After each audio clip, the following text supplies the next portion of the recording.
अस्सलाम वालेकुम बच्चों। This is G May June 2025 paper 2 हमारा।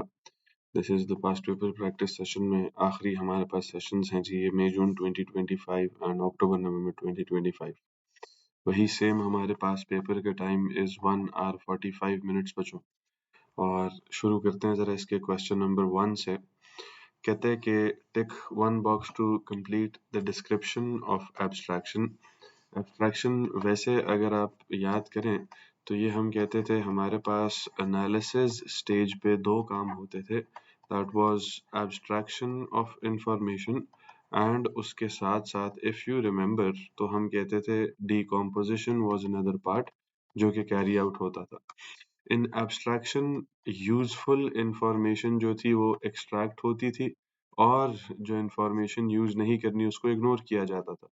एंड इन डीकॉम्पोजिशन हम क्या करते थे, प्रॉब्लम को ब्रेक डाउन करते थे इनटू स्मॉलर पार्ट्स। तो जरा इस सवाल को पढ़ते हैं। कहता है abstraction is a part of analysis, उसने खुद ही बता दिया, analysis stage of development life cycle. कहता है abstraction means what, a testing the solution to the problem, नहीं दिस इज द टेस्टिंग का part. Writing the program code using program, नहीं दिस इज द हमारे पास कोड का part. कहते हैं defining sub systems that make up the problem, नहीं this is decomposition. D part removing details from the problem that are not relevant, यानी information that is not required उसको ignore करना और यूजफुल इंफॉर्मेशन को extract करना। तो ये बिल्कुल हमारे पास जी काम है ऑफ एब्स्ट्रैक्शन बच्चों। तो ऐसे हम लोगों ने एलिमिनेट किया उन आंसर्स को जो करेक्ट नहीं थे और हम अपने करेक्ट आंसर पे पहुंच गए जी। इसी तरह क्वेश्चन नंबर 2 पे देखिए, तो कहता है कि जी a fence measuring 2 meters in height and 20 meters in length needs painting, ठीक है। The area of the fence needs to be calculated so that enough paint for the job is purchased. कहते हैं after the task is decomposed, जब उसको break down किया जाता है, there are three main component parts जो कि input process output है। और हम भी यही करते हैं हमेशा किसी भी प्रोग्राम को लिखने के लिए इनपुट्स प्रोसेसेस और आउटपुट्स अलग अलग स्पेसिफाई करते हैं। कहते हैं कि आपके पास वो 3 कंपोनेंट्स और 4 एग्जांपल्स गिवन हैं। Draw one line for each component. One को उसने बोल्ड किया हुआ तो एक ही लगेगी, of the most appropriate relevant description, not all descriptions will be used. तो हमारे पास काम क्या हो रहा है कि डायमेंशंस इनपुट हो रही हैं, एरिया कैलकुलेट हो रहा है, दैट इज द प्रोसेस। और फिर क्या करना है कि जी आपके पास आउटपुट करना है, वो पेंट जितना चाहिए या एरिया ही आउटपुट करना है। तो जरा डिस्क्रिप्शंस को पढ़ते हैं। आपके पास प्रोसेस है, इनपुट है, आउटपुट है। अब पहली description is the height of the fence and the length of the fence. तो ये इनपुट होगा, आउटपुट होगा, प्रोसेस होगा। देखो एरिया कैलकुलेट करना है तो उसके लिए ये दो डायमेंशंस का होना जरूरी है। तो this is basically the input. फिर आपके पास second is the amount of paint required is 40 square metres, यानी अमाउंट ऑफ पेंट बता दी उसने। तो दिस कैन बी हमारे पास ये एक प्रोसेस नहीं होगा। इसी तरह the colour of the paint, इसकी हमें जरूरत नहीं पड़ेगी।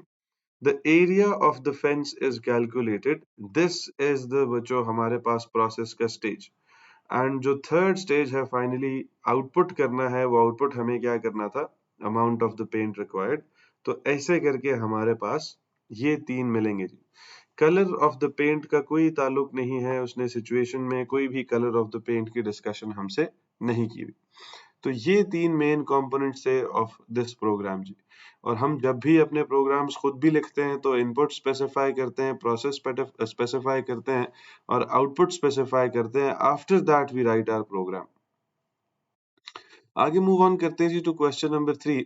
कहते हैं range check is used. Range check जो अगर आप याद करें तो this was a validation technique जिसमें we had format checks, we had type checks, range check, length check, presence check. ये सब के सब चेक्स इस्तेमाल होते थे in validation. Is used to validate the input temperature is an integer between -100 and 0 inclusive, यानी ये -100 और 0 के बीच में सिर्फ टेम्परेचर की वैल्यूज एक्सेप्ट होंगी। कहते हैं suggest suitable normal abnormal extreme and boundary data. Normal data याद करो वो वैल्यूज जिन्होंने एक्सेप्ट होना है, एबनॉर्मल डाटा वो वैल्यूज जिन्होंने रिजेक्ट होना है। एक्सट्रीम डाटा आपके पास वो लोवेस्ट एंड हाईएस्ट आपके पास एक्सेप्टेबल वैल्यू जो थी बच्चों, एंड बाउंड्री डाटा स्पेसिफाई करता था बाउंड्री ऑफ द इंफॉर्मेशन के कहाँ पे आपके पास इंफॉर्मेशन जो है वो आपके पास एक्सेप्ट होगी और कहाँ से इंफॉर्मेशन जो है वो रिजेक्ट होना शुरू होगी। तो नॉर्मल टेस्ट डाटा की एग्जांपल अगर हम यहाँ पे बताएं तो हमारे पास -100 से 0 के बीच में हम कुछ भी लिख सकते हैं। जैसे 20 में लिखता हूँ तो 20 कैसा होगा हमारे पास, दैट इज एक एक्सेप्टेबल वैल्यू, तो it is normal test data. तो -100 से 0 के बीच में कोई भी नंबर हो सकता है।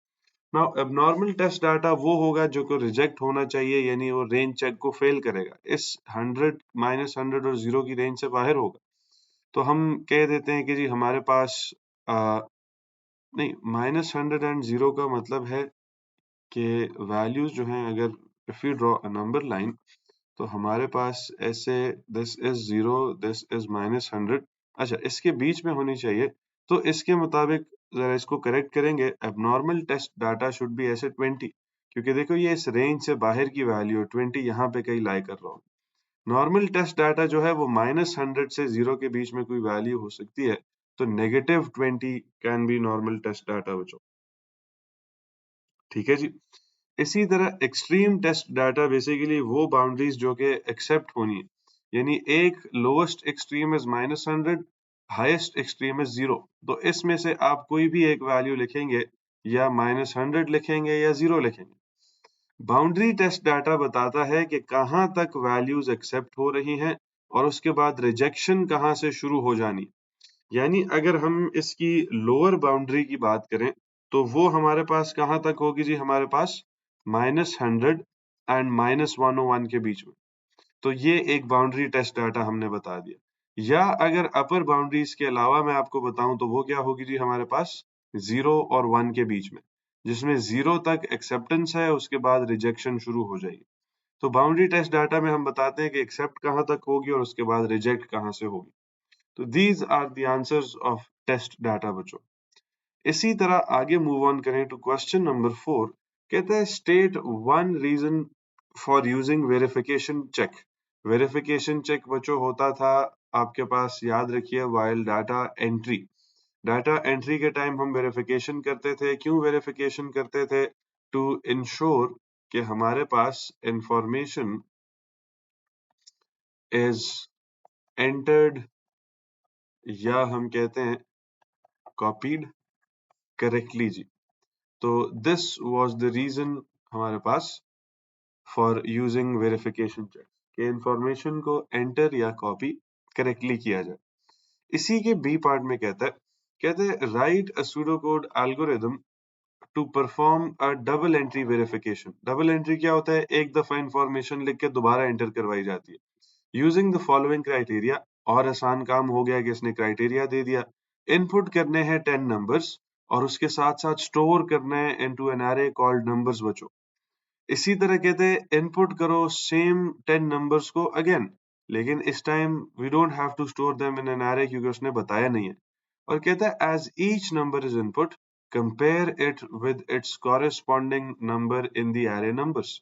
यानी हर नंबर को इनपुट करने के बाद एरे से कंपेयर करो उस इंडेक्स पे जो भी नंबर आपने एंटर किए। कहता है अगर वो number, if the numbers match तो मूव ऑन कर जाओ to the next number, and if they do not match तो एक डिस्प्ले करेंगे दोनों नंबर्स और यूजर को आस्क कहेंगे उनको री एंटर किया जाए। और बार बार यूजर को नहीं कहना हमने क्योंकि उसने हमें कहा नहीं है। कहते हैं store the re entered number in the corresponding array location and move on to the next number. यानी वो री एंटर करवा के उससे करेक्ट पोजीशन पे स्टोर भी करवाना और फिर अगले नंबर पे मूव कर जाना। तो जरा एक एक करके करते हैं, इकट्ठे सारी इंफॉर्मेशन जो है वो थोड़ी सी ओवरवेलमिंग हो जाती है। पहले हमारे पास इस प्रोग्राम में उसने कहा है कि आपने इनपुट करने हैं 10 नंबर्स और उनको एरे में स्टोर करते जाना। और मैंने जैसे बच्चों आप लोगों को बताया हुआ डिक्लेरेशन सिर्फ 15 मार्कर्स में करते हैं या जब वो कहे तब करते हैं। यहाँ पे उसने बताया you do not need to declare any arrays और वेरिएबल्स इस केस के अंदर। तो हमें क्या करना है कि एक एरे के अंदर नंबर्स इनपुट करने हैं। तो एरे के अंदर जब भी कुछ भी करते हैं तो हम एक लूप का इस्तेमाल करते हैं। तो एक फॉर लूप इस्तेमाल करूंगा जिसमें मेरे पास एक काउंट का वेरिएबल 1 से लेकर 10 तक इटरेट होगा। क्यों? क्योंकि 10 नंबर्स को इनपुट करना, और 10 टाइम्स हम यूजर को प्रॉम्प्ट देंगे कि हमारे पास इनपुट करो अ नंबर। और अगर आप चाहें कि नंबर वैल्यू कौन सी है तो साथ काउंट भी आप डिस्प्ले कर सकते हैं कि वैल्यू 1, वैल्यू 2, वैल्यू 3, इस तरह करके। और एरे में हम इनपुट करेंगे बच्चों, तो हमारे पास एरे का नाम इज नंबर्स, उसने ऊपर हमें बताया ऐसे करके। एंड एरे में हम हमेशा ब्रैकेट के अंदर इंडेक्स बताते हैं, जो कि इधर कौन कंट्रोल कर रहा होगा जी, हमारे पास काउंट कंट्रोल कर रहा होगा। तो this is the first time जब लूप 10 दफा चलेगा और वो सारे नंबर्स इनपुट और स्टोर हो जाएंगे। तो ये पहला बुलेट पॉइंट यही कह रहा था कि input 10 numbers and store them in the array numbers. तो ऐसे हमने इनको इनपुट करके इस एरे के अंदर स्टोर कर दिया। फिर कहते हैं कि input the same 10 numbers again, इन्हीं सेम 10 नंबर्स को दोबारा इनपुट करना है। तो 10 दफा इनपुट करनी है, तो अब दोबारा से हम लोग एक फॉर लूप इस्तेमाल करेंगे और उसके अंदर भी यही काम रिपीट करेंगे कि काउंट को फिर से हम 1 से लेकर 10 तक चलाएंगे, और एक एक करके, अब उसने स्टोर करने की बात नहीं की, तो हम एक एक करके नंबर को इनपुट करेंगे यूजर को प्रॉम्प्ट देकर, आउटपुट इनपुट वैल्यू अगेन, क्योंकि दोबारा इनपुट करनी है हर वैल्यू, और उसके साथ हम उससे इनपुट कर लेंगे। दिस टाइम एरे में नहीं करना, तो एक वेरिएबल में कर लेते हैं जिसको हम चेक का नाम दे देते हैं बच्चों। अगेन वेरिएबल डिक्लेरेशन यहाँ पे रिक्वायर्ड नहीं है, तो हम कोई भी वेरिएबल कहीं पर भी इस्तेमाल कर सकते हैं। कहते हैं कि आपने करना क्या है, सेम 10 नंबर्स को again as each number is input, आपने कंपेयर करना है उसको with the index of the array, उस कॉरिस्पॉन्डिंग के। तो हम चेक करेंगे कि हमारे पास इफ ये जो नंबर अभी यूजर ने दोबारा एंटर किया, चेक वाला नंबर, अगर इट इज इक्वल टू हमारे पास, हम कहते हैं कि जी नंबर्स की एरे के अंदर मौजूद वैल्यू, और वो नंबर्स की एरे के अंदर मौजूद वैल्यू जो है, it is specified by the index count बच्चों, क्योंकि उसने बोला कॉरेस्पॉन्डिंग इंडेक्स में देखना। अगर तो ये दोनों इक्वल हैं, फिर तो हमने मूव ऑन कर जाना है टू द नेक्स्ट नंबर। तो हम ऐसे कह देंगे कि जी आपके पास नंबर्स मैच, नंबर्स जो हैं वो सेम है। अगर आपके पास दोनों नंबर्स मैच नहीं करते, तो फिर we'll move on to the else part. Else part में क्या होगा कि हम उसको आउटपुट करके बताएंगे कि दोनों वैल्यूज मैच नहीं करती। तो वो दोनों वैल्यूज क्या हैं, हम आउटपुट करेंगे हमारे पास चेक का वेरिएबल, ठीक है, और उसके साथ साथ हम एक स्पेस जोड़ देंगे, और उसके बाद हम नंबर्स का वो वैल्यू आउटपुट करेंगे, वो जो एरे के अंदर मौजूद है स्पेसिफाइड बाय द काउंट। हम इसके साथ एक मैसेज आउटपुट करेंगे कि दे डू नॉट मैच जी, ऊपर जगह नहीं है मैं इसीलिए नीचे लिख रहा हूँ। अब जब ये आउटपुट हो जाएगा, तो हमने यूजर से कहना है कि दोबारा इनपुट कीजिए। तो इधर हम उसको कहेंगे प्लीज री इनपुट द वैल्यूज, और हम यूजर से दोबारा वैल्यू इनपुट लेकर, अब की बार हमने एरे के अंदर उसको स्टोर कर देना, अब वेरिएबल में स्टोर नहीं करना। तो जब यूजर दोबारा नंबर इनपुट करेगा बच्चों, वो एरे के उस कॉरेस्पॉन्डिंग इंडेक्स में स्पेसिफाइड बाय द काउंट जाके इनपुट हो जाएगा जी। क्योंकि ऊपर सवाल में देखो उसने ये कहा है कि आपके पास if the numbers do not match, तो डिस्प्ले बोथ नंबर्स, दोनों को डिस्प्ले करो, and ask for the number to be re-entered. तो हमने ये काम कर लिया, हमने ये भी काम कर लिया। कहते हैं अगर आपके पास री एंटर्ड नंबर होता है, तो store the re entered number, सिर्फ इनपुट नहीं करना, स्टोर करना है री entered number in the corresponding array location. Array location कौन बता रहा है, काउंट बता रहा है। तो ये भी काम हमने यहाँ पे कर लिया जी। इसी तरह ये इफ जो है हमारे पास इधर आकर एंड इफ होगा, और इधर मेरे पास जगह नहीं बची, तो दिस इज द बाउंड्री, नीचे इस बाउंड्री से ऊपर ऊपर हम काम कर सकते हैं जी।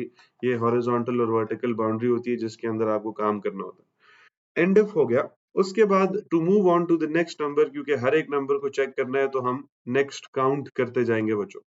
और सवाल के रूब्रिक्स के मुताबिक एक आखिरी काम हमने करना है, when all the numbers have been checked, यानी जब ये लूप पूरा हो जाए, तो एक मैसेज डिस्प्ले करो to say the check has been completed. तो हम एक मैसेज आउटपुट करेंगे ऐसे करके कि वो जो चेक है इट हैज बीन कंप्लीटेड, ऐसे करके जी। This is the end of the program बच्चों। तो वो जो एक एक बुलेट पॉइंट उसने बोला था, हम सिचुएशन को ओवर कॉम्प्लिकेट नहीं करते पूरे सवाल को एज अ होल पढ़ के, एक एक बुलेट पॉइंट को रीड करते हैं और उसको एक एक करके अचीव करते जाते हैं, तो हमारे पास ऑटोमेटिकली हमारा पूरा प्रोग्राम जो है जी वो लिखा जाता है। तो आप भी यही अप्रोच इस्तेमाल करें कि आप अपनी जो सिचुएशन उसने आपको दी हुई है उसको ब्रेक डाउन करके into smaller parts, decomposition basically इसी को कहते हैं। अच्छा जी, if we move on to the next question, question number 5, कहते हैं दिस सूडोकोड एल्गोरिथम, एक सूडोकोड एल्गोरिथम गिवन है, कहते हैं should allow 500 names of people and their heights to be entered and stored into 1D arrays। कहते हैं the name of a person and height of that person are in the same index in both arrays। वो दो 1D arrays कौन सी हैं? Names and Heights. यानी हमने 500 लोगों के नाम इनपुट करने हैं और उनकी हाइट इनपुट करनी है, और दोनों के लिए हमने दो एरेज बनाई हुई, नाम के लिए भी और हाइट के लिए भी। कहते the algorithm performs as follows, फिर से उसने बुलेट पॉइंट्स में डिस्क्रिप्शन दी हुई है। At the start the following data is entered, name of the person, height of the person in centimetres. फिर वो जो डाटा है is stored in relevant arrays, तो इनपुट होने के बाद वो स्टोर भी होता है इन द एरे। फिर कहते हैं the heights of the people are totalled, सबकी हाइट को ऐड करेंगे। The shortest person is found, हमारे पास वो शॉर्टेस्ट पर्सन कैसे मिलेगा कि इफ हमारे पास हर बंदे की हाइट इनपुट हो रही है, if height is less then वो मिनिमम का वेरिएबल या शॉर्ट का वेरिएबल जो भी उसने इस्तेमाल किया होगा वो हम कंपैरिजन करेंगे। फिर कहते हैं कि at the end the following is output, name of the shortest person, height of the shortest person and average height of all 500 people. और प्रोग्राम उसने दिया हुआ है कि हमारे पास क्या होगा, नेम्स के लिए एक एरे बनेगी, हाइट्स के लिए एक एरे बनेगी। सिचुएशन क्या है, कहते हैं identify the line number of 5 errors, there are 5 errors in the pseudo code and suggest a correction for each error. इसका मतलब है हमें पूरे प्रोग्राम को बड़ा क्लोजली देखना है बच्चों, और जहां पे हमें एरर नजर आए उसको हमें आइडेंटिफाई करना है कि भैया दिस इज एन एरर। अब हमारे पास इस पूरे प्रोग्राम को रीड करते हैं जी, एरर्स को हाईलाइट करते हैं। डिक्लेयर करेंगे हम नेम्स की एक एरे जिसके 1 से लेकर 500 तक इंडेक्सेस होंगे ऑफ रियल डाटा टाइप। सबसे पहला एरर, नेम्स है जी, ये स्ट्रिंग वैल्यूज होती हैं, तो दिस इज द एरर जो कि आपके पास आता है। इसको हम लिखेंगे, हमारे पास उसने कहा है लाइन नंबर बताओ, तो लाइन नंबर 1 में ही पहला एरर है।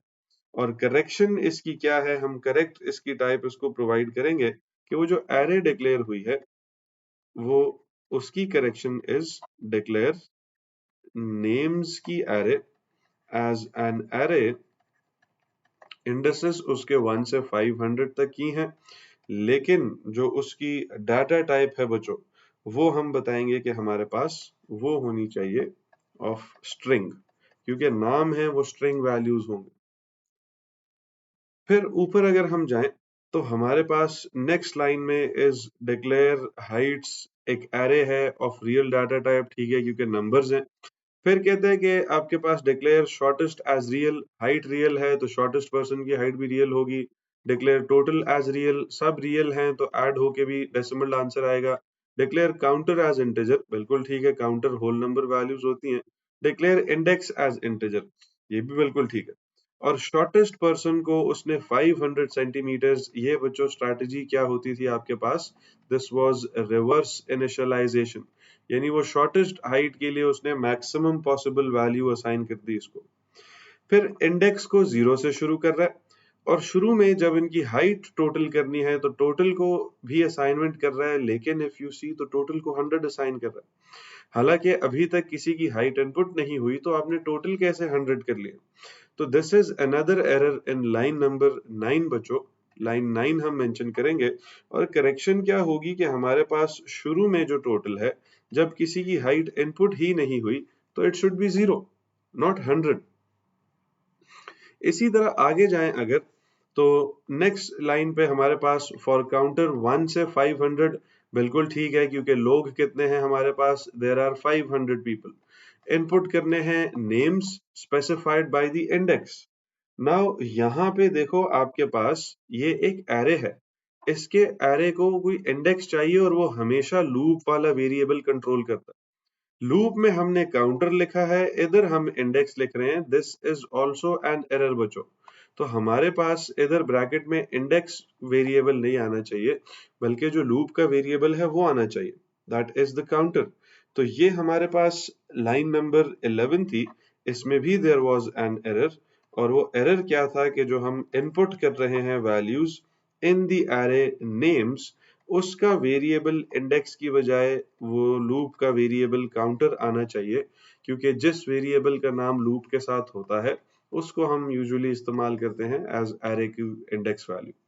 जैसे देखो सेकंड लाइन में इसने किया हुआ है इनपुट हाइट्स एज काउंटर, ये बिल्कुल ठीक है। फिर टोटल कैलकुलेट हो रहा है, टोटल कैसे होगा आपके पास? काउंटर प्लस हाइट्स जी। टोटल तो कैसे होता था? टोटल में हम ऑलरेडी एग्जिस्टिंग टोटल के अंदर वो नई वैल्यू ऐड करते थे। वो नई value in this case is this counter हमारे पास। तो ये जो नई वैल्यू हम ऐड कर रहे हैं ये तो ठीक है, लेकिन ये काउंटर प्लस क्यों हो रहा है? तो this should be total plus ये हाइट्स वाली वैल्यू। तो लाइन 13 में एक और एरर है, एरर नंबर 4 हम बताएंगे। देखो अगर आप लोगों ने सूडो कोड्स प्रैक्टिस किए हो तो ये बड़ा इजीली ये एरर्स पकड़े जाते हैं। इसमें हमारे पास एरर क्या है कि हमें टोटल अपडेट करना है। ये कॉन्सेप्ट ऑफ टोटलिंग है बच्चों। टोटल अपडेट कैसे होगा कि टोटल प्लस वो हाइट्स हो, ना कि काउंटर प्लस हाइट्स हो। हाइट्स इज एरे का वैल्यू, एन एरे का वैल्यू, तो इसको हम एक इंडेक्स जो उसने ऊपर बताया हुआ वो लाजमी बताएंगे। ठीक है जी। फिर हमारे पास आगे अगर हम चले तो क्या हो रहा है? देखो ये जो सारी लेबलिंग मार्किंग्स मैं इसमें करता हूँ, ये आप भी करेंगे तो आपके लिए चीजें जो है अपने लिए सिंप्लीफाई होंगी। फिर शॉर्टेस्ट चेक हो रहा है लाइन 14 से कि इफ जो हाइट एंटर हुई है इज लेस देन शॉर्टेस्ट, बिल्कुल ठीक कंपैरिजन है। देन आपने क्या करना है कि उस हाइट को नया शॉर्टेस्ट तस्वर कर लेना, क्योंकि वो ऑलरेडी एग्जिस्टिंग शॉर्टर से भी शॉर्ट हाइट है, तो it should be the shortest height. और वो किस इंडेक्स पे मौजूद है, काउंटर की वैल्यू उसको आपने असाइन कर दी, ताकि आप बाद में बता सकें कि किस इंडेक्स पे उसका आपके पास नाम और हाइट मौजूद है। ठीक है। और ये नेक्स्ट काउंटर होता जाएगा, ये भी बिल्कुल ठीक है। फिर एट द एंड आउटपुट हो रहा है कि द शॉर्टेस्ट हाइट इज, और इसके साथ वो वेरिएबल आना चाहिए जिसमें शॉर्टेस्ट हाइट हमने स्टोर की है, लेकिन ये इसने एरे का नाम दे दिया। दिस इज ऑल्सो इनकरेक्ट बच्चों। तो दिस इज अनदर एरर हमारे पास कि शॉर्टेस्ट जो है वो आपके पास वेरिएबल के अंदर स्टोर्ड है शॉर्टेस्ट हाइट। तो दिस वाज लाइन नंबर 20 हमारे पास, जिसमें करेक्शन हम क्या करेंगे, आउटपुट करेंगे हम। उसने आउटपुट कैसे दिखाया हुआ है? द शॉर्टेस्ट हाइट इज, और साथ उसने हाइट्स जोड़ा हुआ है। तो हम जो आउटपुट करेंगे, हम कुछ ऐसे करेंगे कि द शॉर्टेस्ट हाइट इज, और उसके साथ साथ अब हमने उसको शॉर्टेस्ट हाइट भी आउटपुट करके दिखानी है। तो हमारे पास ऐसे इन्वर्टेड कॉमर्स खत्म होंगे और इसके बाद हम वो वेरिएबल शॉर्टेस्ट साथ अटैच करेंगे बच्चों। तो this is the corrected error हमारे पास। ये 5 डिफरेंट एरर्स थी, सिंपल स्ट्रेट फॉरवर्ड, और इनके 5 डिफरेंट मार्क्स मिले जी आपको। अब इसके पार्ट बी पे मूव करें तो कहते हैं कि write the pseudo code statement, एक ही सूडो कोड स्टेटमेंट आपने लिखनी है, that will output the average height rounded to 1 decimal place. Average height हमारे पास कैसे आएगी जी? हम आउटपुट अगर कर लें बच्चों, जो भी टोटल हमारे पास आया है divided by the total number of हमारे पास पीपल जो थे, तो इससे एवरेज हम आउटपुट कर सकते हैं।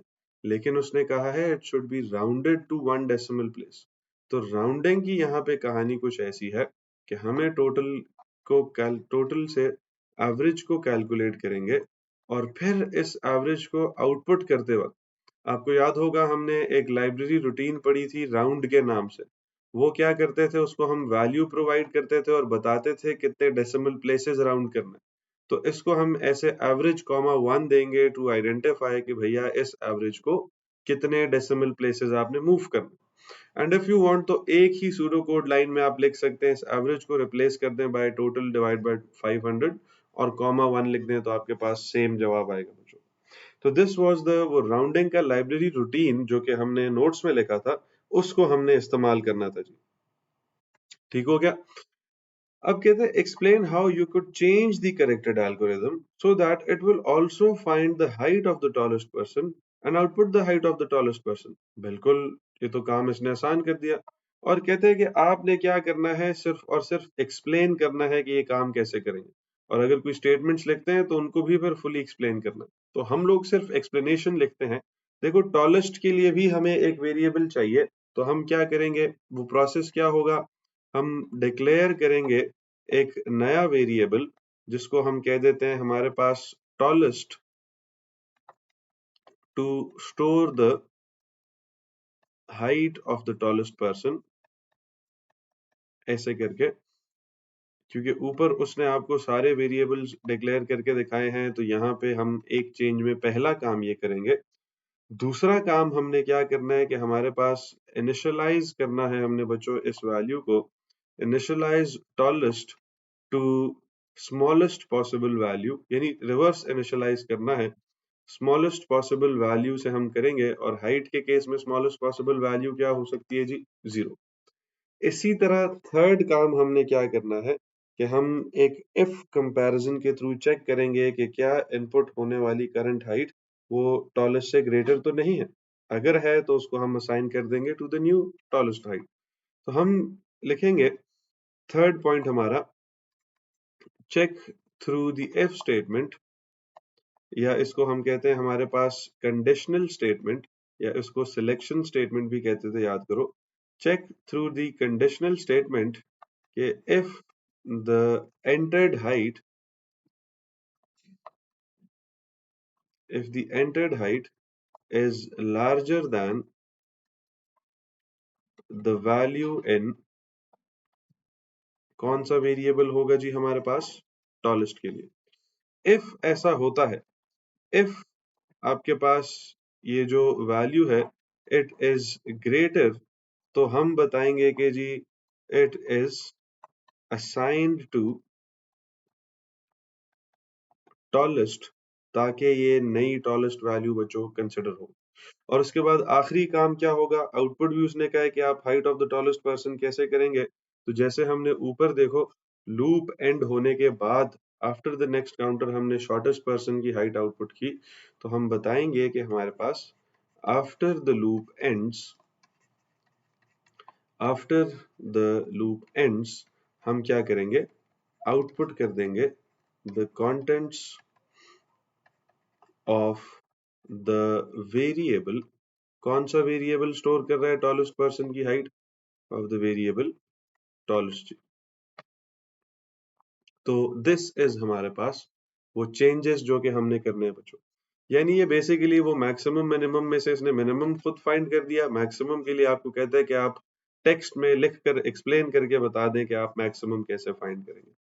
तो दीज आर द चेंजेस जो कि हम मैक्सिमम फाइंड करने के लिए इम्प्लीमेंट करेंगे बच्चों। इसी तरह moving on to question number 6। Question number 6 आपको कहता है कि the pseudo code is an algorithm, और कहता है आपको एक एल्गोरिदम दिया हुआ है जिसमें डिक्लेयर किया हुआ है वेरिएबल वर्ड।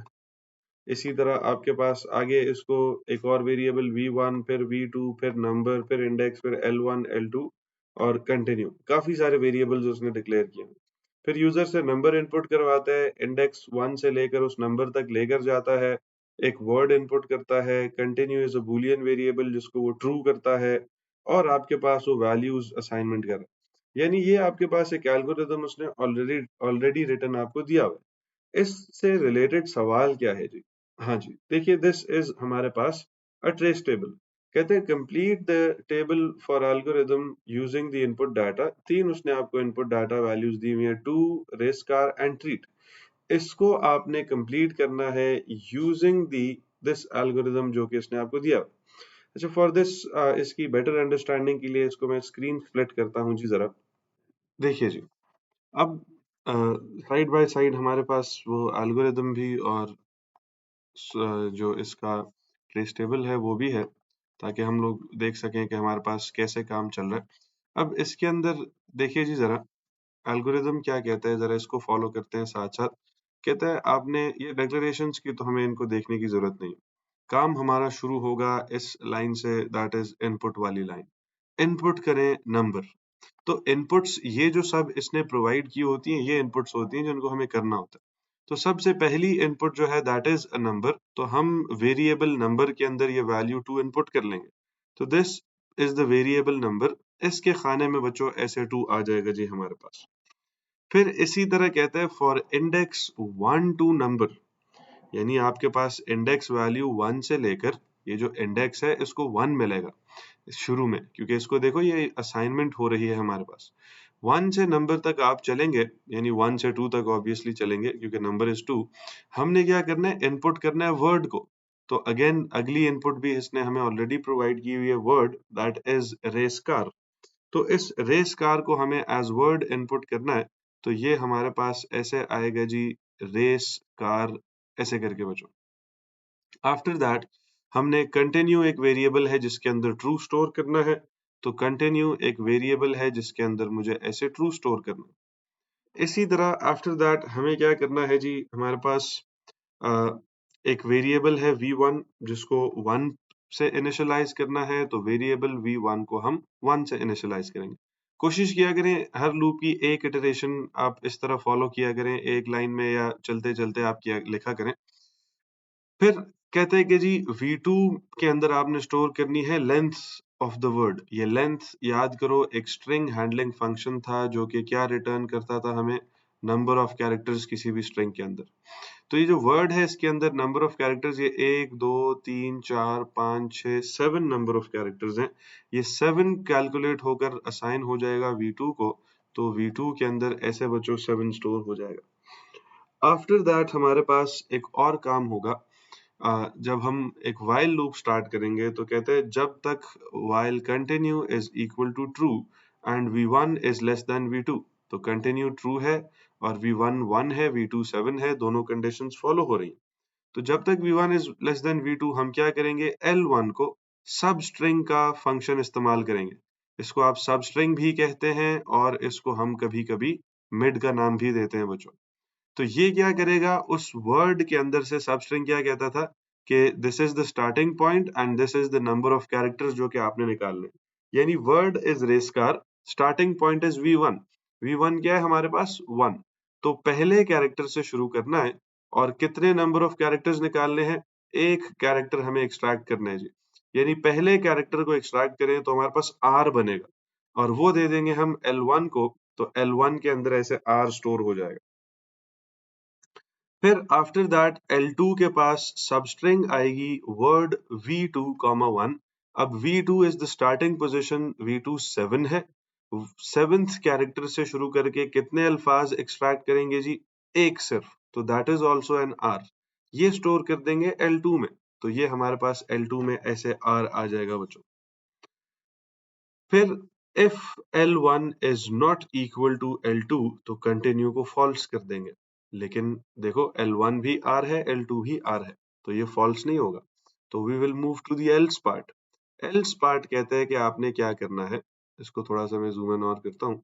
एल्स पार्ट कहते हैं कि आपने क्या करना है, V1 में +1 करना है। तो V1 was 1 + 1, अब अगली लाइन में हम करेंगे तो हमारे पास क्या हो जाएगा 2। इसी तरह v2 से -1 करना है तो v2 was 7, -1 करेंगे तो वो हो जाएगा 6। और ये end if और ये while, क्या हमारे पास end while से हम आगे जा सकते हैं जी, ये हमें ये कंडीशन बताएगी। कंडीशन क्या कह रही है कि जब तक ट्रू है और v1 is less than v2 तब तक आप इस लूप में रहेंगे। तो कंटिन्यू अभी भी ट्रू है और v1 is 2 and v2 is 6। तो ये आपके पास v1 is less than v2, यानी अगली iteration of the while loop अब चलेगी जी।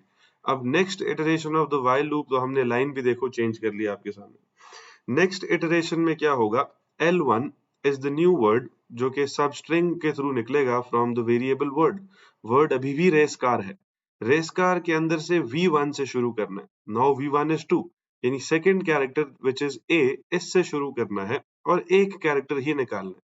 यानी इसी a को निकाल के असाइन कर देना है टू L1। तो ऐसे a असाइन हो जाएगा टू L1। इसी तरह हमारे पास L2 की वैल्यू कैसे असाइन होगी कि सब स्ट्रिंग को इस्तेमाल करते हुए इस मेथड को वर्ड के अंदर से ही, यानी इस रेस कार के अंदर से ही v2 पोजीशन से स्टार्ट करो। तो v2 is 6, हमारे पास 1 2 3 4 5 6, यानी दिस a इज पोजीशन 6 का a। और इससे एक कैरेक्टर निकालो तो ये भी a होगा जो कि L2 को असाइन हो जाएगा बच्चों।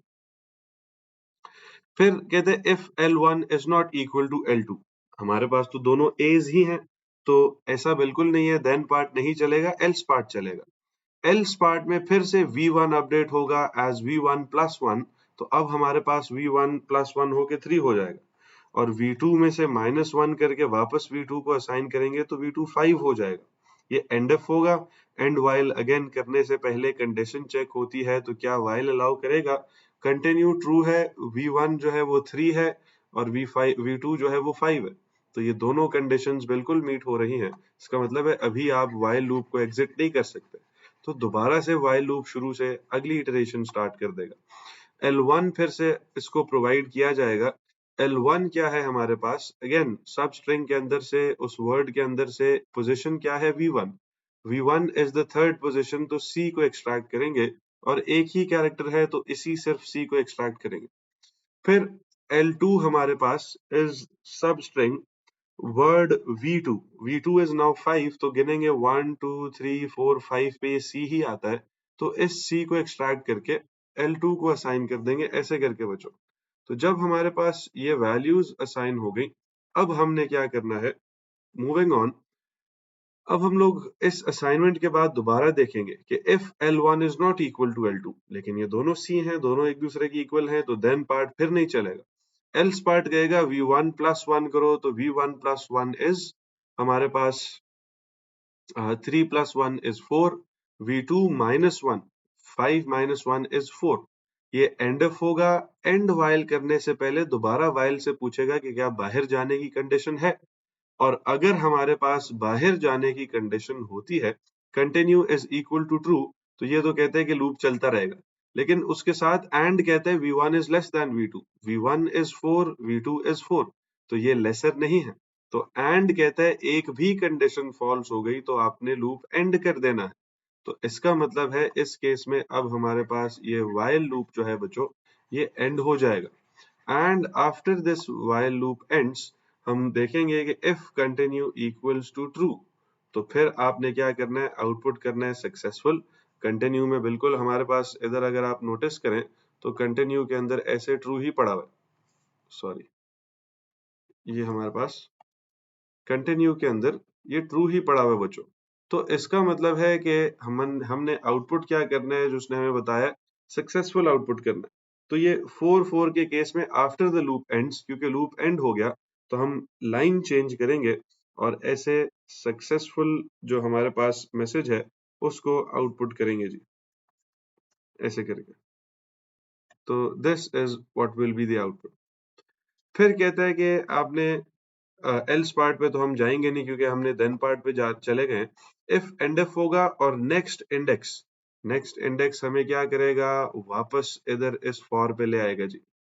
फॉर इंडेक्स 1 था पहले हमारे पास, इंडेक्स वैल्यू वाज 1, ये 1 था। अब हमारे पास ये नेक्स्ट इंडेक्स की वजह से क्या हो जाएगा? अगली लाइन पे आके 1 के बाद नेक्स्ट इज 2, तो अब हम लोगों ने दोबारा से लूप को शुरू से चलाना है जी। अब जब दोबारा से इस फॉर लूप को शुरू से हम चलाएंगे, तो इसमें हमारे पास कह रहे हैं फॉर जो है वो 1 से लेकर नंबर तक, यानी 1 से लेकर नंबर इज 2, तो फॉर सिर्फ 1 से लेकर 2 तक चल सकता है। यानी अब इस 2 के चलाने के बाद हम इस फॉर को दोबारा नहीं रन करेंगे।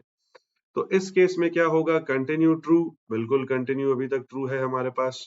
And V1 is less than V2, V1 is less than, sorry, continue को हमने ट्रू सेट किया, तो हम यहाँ पे कंटिन्यू को ट्रू ही सेट करेंगे, वो ऊपर नीचे मिक्स हो गया था। कंटिन्यू को मैंने ट्रू सेट किया, और इसी के साथ साथ हमारे पास वो वर्ड भी इनपुट हो रहा था, तो नेक्स्ट वर्ड वाज ट्रीट, तो ये भी हम साथ ही इनपुट करेंगे जी, ऐसे करके। जब ये वर्ड इनपुट हो गए और हमारे पास कंटिन्यू ट्रू हो गया, तो V1 को वैल्यू मिलेगी 1 की, तो इधर ही हम इसको वैल्यू असाइन करेंगे 1। V2 को वैल्यू मिलेगी लेंथ ऑफ द वर्ड, तो ट्रीट की लेंथ गिने तो ये 1 2 3 4 5 नंबर ऑफ कैरेक्टर्स हैं, तो V2 को 5 मिलेगा जी। अब कहता है कि while continue equals true, तो इस केस में कंटिन्यू बिल्कुल ट्रू है। And V1 is less than V2, तो V1 1 था, V2 5 था, अभी हमने चेक किया, तो हमने लूप के अंदर जाना है। लूप के अंदर हमने जाके क्या करना है, L1 एक्सट्रैक्ट करना है। L1 हमारे पास कैसे आएगा, सब स्ट्रिंग का मेथड लगाएंगे, जो वर्ड इनपुट हुआ है उससे eight position V1। Position V1 का क्या मतलब है, किस पोजीशन से, पोजीशन 1 से शुरू करेंगे और एक कैरेक्टर निकालेंगे। तो वर्ड ट्रीट था, उसकी पोजीशन 1 से एक कैरेक्टर निकालो तो आपके पास ये T एक्सट्रैक्ट होता है बच्चों, और ये T L1 के खाने में चला जाएगा। तो दिस इज L1 का खाना, तो इसके पास T आ जाएगा ऐसे करके। फिर L2 को भी अपडेट करना है, तो वो कैसे होगा, इसी सब स्ट्रिंग के फंक्शन से सेम वर्ड ट्रीट के अंदर से स्टार्ट करना है एट पोजीशन V2। V2 क्या है हमारे पास, 5। तो ये 1 2 3 4 5 यानी आखिरी कैरेक्टर 1 कैरेक्टर एक्सट्रैक्ट करना है, जो कि T है इस केस में भी, उसको आपने ऐसे लिख देना है जी। तो ये हमारे पास करके ऐसे जी, ये इटरेशन की बच्चों वैल्यूज आएंगे। नाउ आफ्टर दैट अगर हम इसको फॉलो करते जाएं आगे, तो हमें कहता है कि आपने चेक करना है if L1 is not equal to L2, तो दोनों T's हैं तो देन पार्ट नहीं चलेगा, एल्स पार्ट चलेगा। एल्स पार्ट में कहता है V1 को इंक्रीमेंट करो एज +1, तो V1 वाज 1, उसको इंक्रीमेंट करेंगे तो 2 हो जाएगा। V2 में से 1 माइनस करेंगे और वापस V2 को असाइन करेंगे, तो 5 - 1 इज 4। ऐसे हमारे पास रीअसाइनमेंट हो जाएगी जी, यूं करके। इसी तरह आगे इफ वी मूव ऑन, तो ये while एंड while होने लगेगा, लेकिन before that it will ask कि कंडीशन क्या पूरी हो गई जिसकी वजह से हम एग्जिट कर सकते हैं। तो कंडीशन अगर हम चेक करें दोबारा से जी हमारे पास इधर, तो कंटिन्यू के अंदर अगर आप टेबल के अंदर देखें तो अभी भी ट्रू ही स्टोर्ड है, और V1 जो है वो हमारे पास 2 हो गया, इंक्रीमेंट होके V2 कम होके 4 हो गया, यानी ये कंडीशन अभी भी स्टैंड कर रही है। तो वी हैव टू मूव दोबारा से लूप के अंदर। लूप कहता है L1 को अपडेट करो सब स्ट्रिंग के मेथड के through, word is treat, V1 is now 2, यानी पोजीशन 2 से स्टार्ट करो, दैट इज R, एक कैरेक्टर निकालो तो R एक्सट्रैक्ट करेंगे और L1 को दे देंगे। इसी तरह L2 कहता है कि सब स्ट्रिंग वर्ड के अंदर से position V2, now V2 is 4, तो ये 1 2 3 4 A एक्सट्रैक्ट होगा और ये एक ही कैरेक्टर V2 को असाइन हो जाएगा। If L1 is not equal to L2, अब देखें L1 is R, L2 is A, तो क्या दोनों इक्वल हैं जी, बिल्कुल भी नहीं। तो अगर वो दोनों इक्वल नहीं है, अब ये कंडीशन ट्रू होगी, तब कंटिन्यू को फॉल्स लिखेंगे। तो अब हम लोग बिल्कुल नेक्स्ट लाइन पे आगे कंटिन्यू की जगह हम क्या स्टोर करेंगे जी, फॉल्स स्टोर करेंगे। और ये इफ एंड इफ होगा, एंड वाइल जो है वो आगे मूव करने से पहले पूछेगा, एंड होने से पहले, कि क्या कंडीशंस मीट हो रही हैं कि नहीं। कंटिन्यू ट्रू होना चाहिए फॉर वाइल टू मूव, लेकिन कंटिन्यू तो फॉल्स हो गया, इसका मतलब है कि वाइल आगे नहीं बढ़ सकता, अब वाइल खत्म हो जाएगा और उसके बाद वाला काम होगा। तो अगर हमारे पास continue is equal to true हुआ एंड वाइल के बाद, तो कहता है सक्सेसफुल आउटपुट करो, लेकिन हमारे पास तो कंटिन्यू फॉल्स हो गया, तो एल्स में उसने कहा हुआ है नॉट सक्सेसफुल आउटपुट करें। तो हम यहाँ पर जाके एल्स पार्ट में आफ्टर द लूप एंड्स ऐसे नॉट सक्सेसफुल आउटपुट करेंगे बच्चों, यूं करके। और एंड इफ होगा, नेक्स्ट इंडेक्स पे जाएंगे तो दोबारा फॉर से पूछेंगे कि क्या अगला इंडेक्स है। फॉर ने कहा था 1 से नंबर तक, नंबर क्या था हमारे पास जी, अगर दूसरी स्क्रीन पे आप देखें तो नंबर हमारे पास वैल्यू थी 2, तो इसका मतलब है कि हम 1 से लेकर 2 तक चल सकते थे, तो हमने इंडेक्स 1 और ये इंडेक्स 2 ये दोनों कर लिए जी। तो यहाँ पे इस काम को हमें खत्म करना पड़ेगा, क्योंकि यहाँ पे आके अब फॉर की कंडीशन भी खत्म हो गई। तो ये फॉर जो है अब हमारे पास खत्म होगा और ये सवाल भी यहाँ पे खत्म हो जाएगा। ठीक है जी, अब आगे मूव करते हैं जरा। अब बी पार्ट देखिए बच्चों, B part of the question में कहता है कि state the purpose of the algorithm. देखो ये दोनों एंड से एक एक वर्ड को उठाकर मैच कर रहा था और चेक कर रहा था कि वो इक्वल है कि नहीं। जब वो दोनों इक्वल नहीं थे तो उसने फॉल्स करके रोक दिया। तो ये बेसिकली देख रहा है कि एक वर्ड आपके पास दोनों तरफ उसके सेम नंबर ऑफ कैरेक्टर्स हैं कि नहीं है। ऐसे वर्ड्स को बच्चों अंग्रेजी अगर आपने कभी सुना हो तो हम पैलिंड्रोम्स कहते हैं, जिनको आप दोनों डायरेक्शंस में रीड कर पाए। जैसे वर्ड मैडम है हमारे पास, ये एक ऐसा वर्ड है, देखो MADAM ऐसे पढ़े तो भी मैडम बनता है, एंड से पढ़ना शुरू करें MADAM तो भी मैडम बनता है। तो दिस इज अ पैलिंड्रोम। तो आपके पास इंग्लिश में ऐसे वर्ड्स को हम पैलिंड्रोम कहते हैं। तो ये एल्गोरिदम क्या कर रहा है, ये चेक कर रहा है, checks if word is read the same from both sides या both ends या is read the same from the start as well as from the end.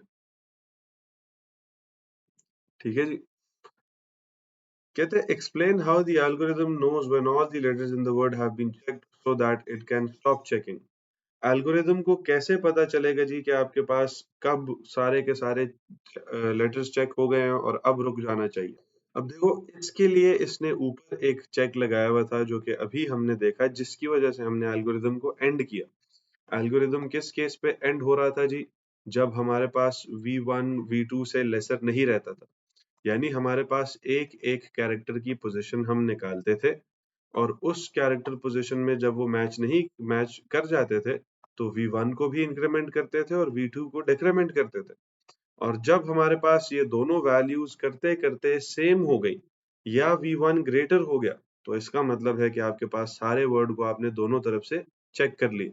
यानी बेसिकली वो वर्ड मैडम दोबारा लिखूं तो L1 यहाँ से आ रहा था, L2 यहाँ से आ रहा था, फिर L1 यहाँ था, L2 यहाँ था, तो देखो 4 कैरेक्टर्स चेक हो गए.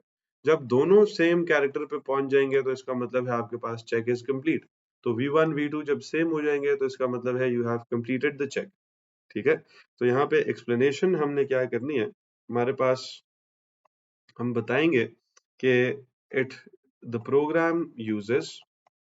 अब इसमें हमने खुद से कुछ नहीं बनाना, हमने प्रोग्राम को देख के बताना है कि वो क्या कर रहे हैं. The program uses variables v1 and v2. अच्छा एग्जैक्ट वर्ड टू वर्ड बच्चों डिस्क्रिप्शन आपके पास होना जरूरी नहीं है, आप सिमिलर डिस्क्रिप्शन लिखेंगे लेकिन काम यही बता रही हूँ. Variables v1 and v2 to mark the start and the end of the word. और वो स्टार्ट और एंड का कैरेक्टर उठा के हम किधर स्टोर कर लेते थे, v1 या v2 के अंदर. इसी तरह वो जो हमारे पास मार्क उसने कर रहा है उस हर एक इटरेशन के अंदर, इन ईच इटरेशन हमारे पास क्या हो रहा है जी, ये जो v1 v2 है, v1 हम कह रहे हैं कि हमारे पास इज इंक्रीज्ड और वैल्यू ऑफ v2 जो है हमारे पास वो क्या हो रही है, इज डिक्रीज्ड. इससे क्या होता है कि जब वो दोनों when they both match each other, यानी जब दोनों सेम हो गए हैं तो इसका मतलब है कि आपके पास वो वर्ड पूरा चेक हो गया. तो हम लिखेंगे this means that the whole word has been checked. क्योंकि इसी पे देखो हम लोगों ने वो रेस कार को चेक करना रोका था बच्चों, क्योंकि रेस कार कंप्लीटली हमने स्टार्ट टिल एंड देख लिया था कि हमारे पास वो ठीक है कि नहीं है जी. तो इसमें जैसे ही ये हमारे पास अप्लाई होगा तब हमारा ये फॉर लूप जो है, ये एल्गोरिदम, ये इसकी एग्जीक्यूशन रुक जाएगी जी. चलो जी, अब आगे जाते हैं जरा to the next question, question number 7. ये एक फ्लो चार्ट का सवाल है जी. कहते हैं कि the flow chart shows an algorithm that is used to input 50 numbers. ठीक है. Each number is stored in the variable value when it is input. Any number input that is less than or equal to -20 or greater than or equal to 50 is rejected and re-input. कहते हैं the accepted numbers are added together as they are entered and the total and average of these numbers are output at the end of the program. तो हमने बहुत सारे numbers को input करना है, 50 numbers हैं उनको इनपुट करना है एंड उनके अंदर से हमें -20 जो है और 50 इसके रेंज के बीच में नंबर्स को इनपुट करना है. अगर वैल्यूज ऐसी नहीं है तो उनको हमें रिजेक्ट कर देना है और उसके बाद रिजेक्टेड वैल्यूज को हमें री इनपुट करवाना है जी. ठीक है. और अगर हमारे पास वो वैल्यू उसके बीच में नहीं है, अगर वो वैल्यू उस रेंज के बीच में है, तो उन सब वैल्यूज को उसने हमें बताया कि accepted numbers are added together और उसके साथ साथ टोटल और एवरेज भी उनको किया जाए. तो आप लोगों को मैंने बच्चों एक स्ट्रैटेजी सिखाई थी कि जब भी फ्लो चार्ट्स आते हैं तो कोशिश किया करें एक रफ सा सूडो कोड आप लिख लें. यानी हमारे पास इस सूडो कोड के अंदर क्या होगा कि जब तक वो काउंट जो है हमारे पास 50 नंबर्स का पूरा नहीं होगा तब तक हमने एक प्रोसेस को करना. प्रोसेस क्या है कि while काउंट का वेरिएबल हमारे पास इज लेस देन और इक्वल टू 50, तब हमने क्या करना है, हमारे पास इनपुट करना है यूजर से एक नंबर। अगर वो नंबर जो है हमारे पास, क्योंकि उसने परसिस्ट किया है कि बार बार री इनपुट करना है, तो जब तक हमारे पास वो जो नंबर यूजर ने इनपुट किया वो इस range greater than equal to 20 and within the range की बात कर रहा हूँ, एंड हमारे पास वही नंबर इस range less than equal to 50 के बीच में नहीं आता, तो तब तक हमने यूजर से कहते जाना है कि नंबर इनपुट करो, और हमारे पास ये वाइल जो है उसको आगे नहीं बढ़ने देगा। अगर तो यूजर ने इस रेंज के बीच में ही नंबर इनपुट किया है, तो हमारे पास तब क्या होगा जी, हम उसको टोटल करेंगे, तो टोटल के अंदर वो नंबर ऐड हो जाएगा कुछ ऐसे करके, टोटल प्लस जो भी यूजर ने नंबर इनपुट किया है, एंड ये लूप जो है चलता जाएगा जब तक आपके पास वो 50 टोटल यूजर्स नहीं हो जाते। इसी तरह हमारे पास एंड वाइल के बाद क्या होगा कि एट द एंड उसने कहा है कि एवरेज ऑफ दीज नंबर जो है आपने आउटपुट करना है, तो टोटल भी आउटपुट करेंगे हम ऐसे, आउटपुट टोटल, क्योंकि उसने कहा टोटल भी आउटपुट करना है, और एवरेज कैलकुलेट करके, एवरेज कैसे कैलकुलेट होगा, टोटल डिवाइडेड बाय 50, उसके बाद इस एवरेज को भी हमने आउटपुट करना है, तो ये आउटपुट ऐसे एवरेज हो जाएगा बच्चों। तो ये आपको मैंने एक टेक्निक बताई थी टू सिंप्लीफाई फ्लो चार्ट्स। आप एक रफ सा एल्गोरिथम लिख लिया करें, ना भी लिखें तो उससे मार्क्स नहीं कटते, लेकिन यू गेट ट्रैक कि आपने फॉलो कैसे करना है इसको। अब यहाँ पे इस स्टार्ट को हम फॉलो करें तो काउंट को वो 0 से इनिशियलाइज कर रहा है और टोटल को 0 से इनिशियलाइज कर रहा है, यानी वो तब तक चलता जाएगा जब तक आपके पास काउंट जो है अब 0 से स्टार्ट हो रहा है। इसका मतलब है कि काउंट हमारे पास बच्चों 0 से लेकर 49 तक जाना चाहिए, क्योंकि इसने खुद हमें बता दिया। तो वाइल काउंट इज हमारे पास लेस देन 50 तब तक ये प्रोसेस रिपीट होगा, या इक्वल टू 49 तब तक ये प्रोसेस रिपीट होगा। ठीक है, जैसे ही ये 50 के इक्वल आएगा तो तब हम इस प्रोसेस को रोक देंगे। टोटल को 0 से इनिशियलाइज कर रहे हैं। नाउ दिस पैरेललोग्राम की पहचान क्या होती है कि ये बेसिकली किस लिए इस्तेमाल होता है, इनपुट्स के लिए इस्तेमाल होता है। तो हम इनपुट करेंगे, हमारे पास इसके अंदर एक वेरिएबल उसने ऊपर कोई बताया हुआ है कि नहीं बताया हुआ, हाँ वेरिएबल वैल्यू उसने बताया हुआ है, तो इनपुट करेंगे वेरिएबल वैल्यू, इधर रफ हमने उसको नंबर लिखा था। अच्छा जी, इस केस में हमारे पास एक चेक अप्लाई हो रहा है। इस चेक में हमने क्या करना है कि अगर ये चेक पास नहीं हो रहा तो हमने एक प्रोसेस कैरी आउट करना है, उस प्रोसेस के बाद आगे जाएंगे और दोबारा से रेपिटेशन करनी है। नाउ फॉर दिस रेपिटेशन आपके पास दो चेक्स हैं, एक चेक पास नहीं हो रहा जी। एक चेक तो हमारे पास ये लगा हुआ है, नीचे वाला तो लूप की रेपिटेशन के लिए, क्योंकि वो सारे प्रोसेस को रिपीट करता हुआ नजर आ रहा है। ऊपर वाला जो चेक है वो हमारे पास इसके लिए लगा होगा, इस रेंज के लिए जी, कि हम चेक करेंगे। देखो इसमें हम कैसे लिखते थे, ऐसे करके कि is number between the range या is number outside the range, क्योंकि नो से प्रोसेस कैरी आउट हो रहा है, तो आउटसाइड द रेंज क्या होगा, इज नंबर लेस देन 20, -20, और अच्छा -20 या ग्रेटर को आपके पास कहता है any number input that is less then और इक्वल टू -20, यानी -20 पे भी रिजेक्ट करना है। तो क्या हमारे पास number is less than equal to -20, range से बाहर की बात करें तो और लिखेंगे हमारे पास वही number greater than equal to 50। अगर ऐसा है तो वो रिजेक्ट होकर दोबारा इनपुट हो रहा है बच्चों, देखो इसके थ्रू। अगर ऐसा नहीं है तो टोटल कैलकुलेट होगा। टोटल कैसे कैलकुलेट होगा कि टोटल के अंदर ऑलरेडी जो कुछ पड़ा हुआ था उसके अंदर हम ऐड कर देंगे ये नई वैल्यू बच्चों। तो दिस इज वो टोटल का अपडेट होने का process. And to go to the next number, हम क्या करते हैं जी, वाइल लूप में या रिपीट लूप में काउंट को इंक्रीमेंट करते हैं एज काउंट प्लस 1, और अगले नंबर पे जाने से पहले अगेन लूप कंडीशन चेक करेगा। लूप की कंडीशन कैसे चेक होगी, वो देखेगा कि आपके पास इज काउंट जो है वो ग्रेटर देन या इक्वल टू 50, क्योंकि नो पे देखो उसने हमें पहले ही बता दिया नो पे ऊपर जाना है, तो आपने कंडीशन ऐसे डिजाइन करनी है कि वो नो पे ही ऊपर जाए। ठीक है, अगर जैसे ही काउंट 50 या उसको एक्सीड कर जाता है तो उस केस में we have to go to the yes का पार्ट, और यहाँ पे आपको पैरेललोग्राम्स दिख रहे हैं, यानी इनपुट या आउटपुट होगा। तो हमारे पास आउटपुट टोटल होना है, आउटपुट एवरेज होना है। तो आउटपुट ही उसने डायरेक्ट करने को हमें दिया हुआ है, एवरेज कैलकुलेट करके अलग से उसने हमें कोई बॉक्स नहीं दिया हुआ प्रोसेस का। तो मैं इधर आउटपुट करूंगा मेरे पास टोटल, और यहाँ पे क्योंकि अलग से मुझे प्रोसेस बॉक्स नहीं गिवन तो हम एवरेज अलग से कैलकुलेट नहीं करेंगे, बल्कि इधर ही टोटल को डिवाइड बाय 50 करके हम लोग आउटपुट कर देंगे जी एज एवरेज वैल्यू। अगर मुझे अलग से उसने प्रोसेस बॉक्स दिया होता तो मैंने जिस तरह सूडो कोड लिखा है, पहले मैं एवरेज को कैलकुलेट करता उसके अंदर और फिर उसको आउटपुट करता एज द एवरेज। ठीक है बच्चों। Now moving on to the B part of this question. कहते हैं explain how you would alter the flow chart in 7a so that it will individually store each accepted value as it is entered, then output all the numbers. Store each individual value का मतलब है arrays का जिक्र करना है। कहते हैं one after the other outside of the loop that inputs values, यानी इनपुट वैल्यू करने के बाद आपके पास इस लूप के बाद आपने आउटपुट करना है। You may include program statements और flow chart symbols in your answer but they must be fully explain. तो अगर आपको करने हैं तो आपको फुल एक्सप्लेनेशन करनी है, नहीं तो आप एक्सप्लेन भी अलग से कर सकते हैं। हाँ जी। तो कैसे हम ऑल्टर करेंगे कि हम स्टोर भी कर सके उन एरर्स को, तो हम बताएंगे कि सबसे पहला काम, इसमें डिक्लेरेशन क्योंकि फ्लो चार्ट में हुई भी नहीं है तो हम बाकी डिक्लेरेशन का बताएंगे भी नहीं। हम बताएंगे कि स्टोर द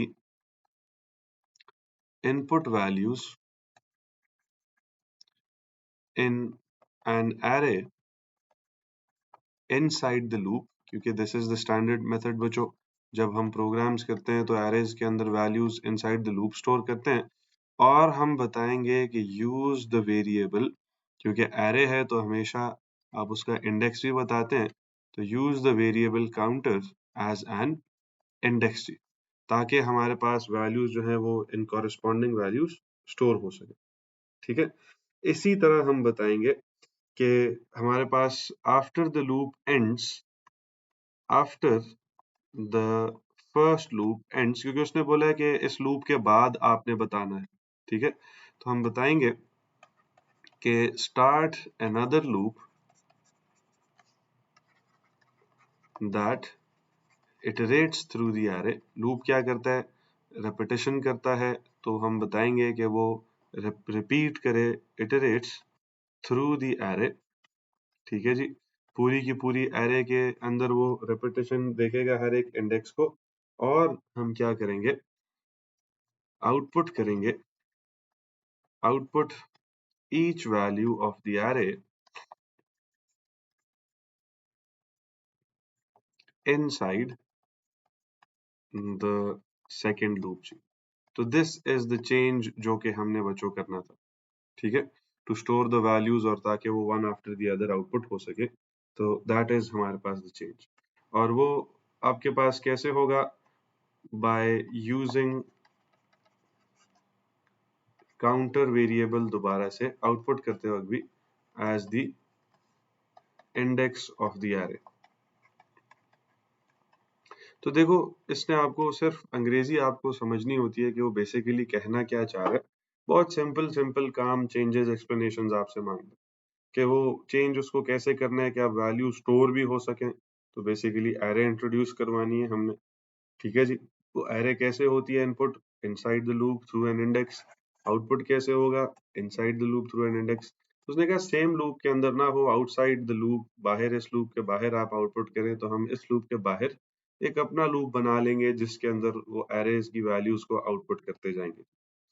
अच्छा, क्वेश्चन नंबर 8 में कहता है कि draw a symbol for an exclusive or logic gate and complete the truth table for it.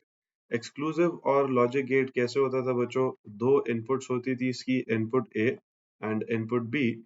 और एक्सक्लूसिव और के लिए हम ऐसे एक आर्च सा बनाते थे और उसको छोड़कर एक और आर्च बनाकर, और इसको हम ऐसे दो डिफरेंट आर्क्स के साथ ऐसे जोड़ते थे जी। दिस वाज द एक्सक्लूसिव और गेट का सिंबल, एक्स और गेट, जोर गेट जिसको हम कहते थे। और इसका ट्रूथ टेबल अगर आप याद करो तो हम कहते थे जब दोनों इनपुट्स सेम है तो आउटपुट इज 0, एंड जब दोनों इनपुट्स डिफरेंट है तो आउटपुट इज 1 जी। तो ये स्ट्रेट फॉरवर्ड आपको 2 मार्क्स का, 1 मार्क का सिंबल और 1 मार्क का ट्रूथ टेबल जी उसने पूछा हुआ है। ठीक है जी। इसी तरह यहाँ पे हमारे पास आगे अगर देखें इन दिस पेपर, तो ये क्वेश्चन 8A आपके पास छोटा सा पार्ट था। बी पार्ट में कहता है consider the logic rules in the following table. आपको उसने लॉजिक रूल्स बेसिकली बताए में कि A0, B0 और C0 1 का क्या मतलब है। A0 का मतलब है ऑपरेटर नॉट प्रेजेंट, 1 का मतलब है ऑपरेटर इज प्रेजेंट। B0 का मतलब है इग्निशन की प्रेजेंट और B1 का मतलब है इग्निशन की नॉट प्रेजेंट। C0 का मतलब है ऑपरेटर कोड करेक्ट, 1 का मतलब है not correct.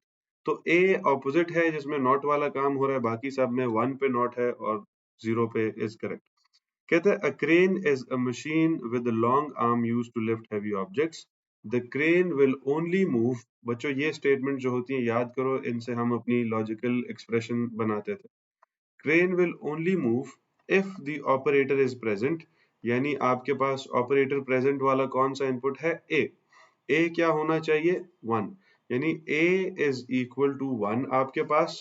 This and states के ये एक एंड गेट होगा और उसके बाद आइदर द इग्निशन की इज प्रेजेंट, यानी इग्निशन की इज प्रेजेंट कब होगी, जब हमारे पास बी इज इक्वल टू 0 होगा और the operator code is correct. तो ऑपरेटर कोड कब करेक्ट होगा, जब सी 0 होगा। तो और हमारे पास C इज इक्वल टू 0। तो B इज इक्वल टू 0 या C इज इक्वल टू 0, दोनों केस में हमारे पास ये काम नहीं होगा जी। ठीक है।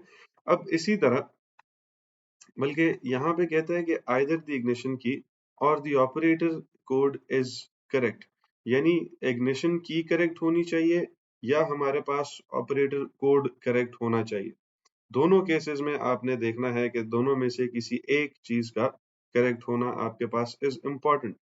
तो हमारे पास ये पहले तो a इक्वल टू 1 या सिर्फ a आ जाएगा, लेकिन सेकंड जो है हमारे पास इग्निशन की बात कर रहा है। एक सेकंड।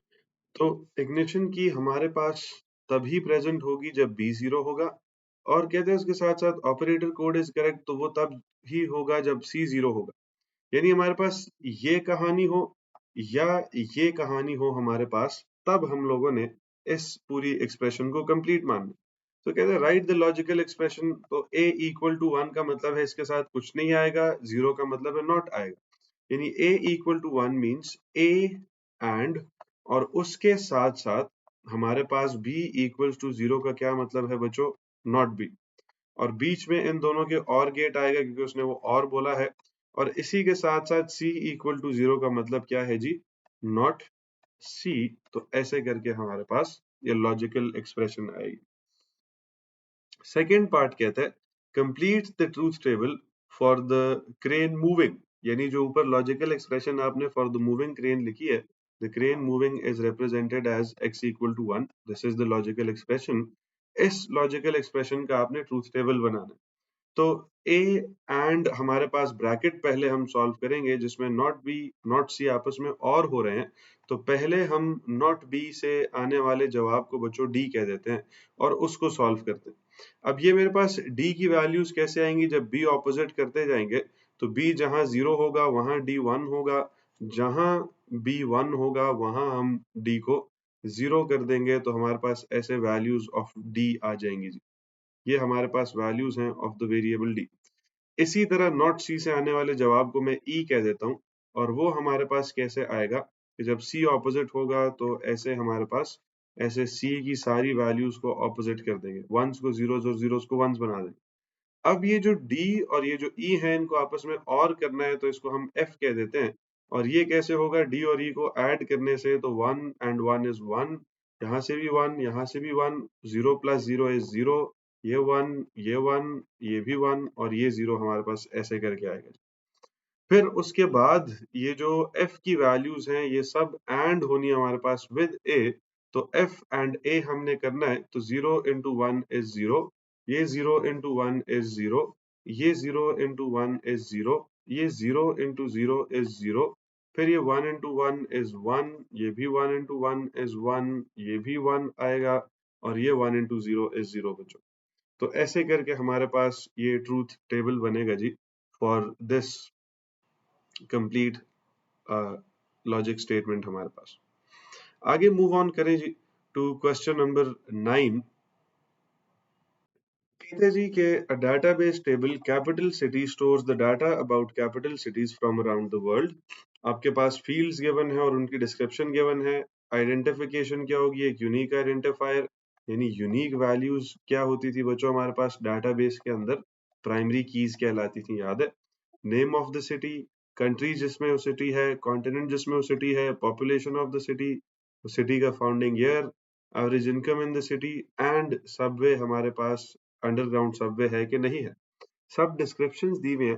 कहते हैं कंप्लीट करो by writing one appropriate field from capital city for each data type. Boolean क्या होगा जी जिसमें ट्रू या फॉल्स जवाब हो।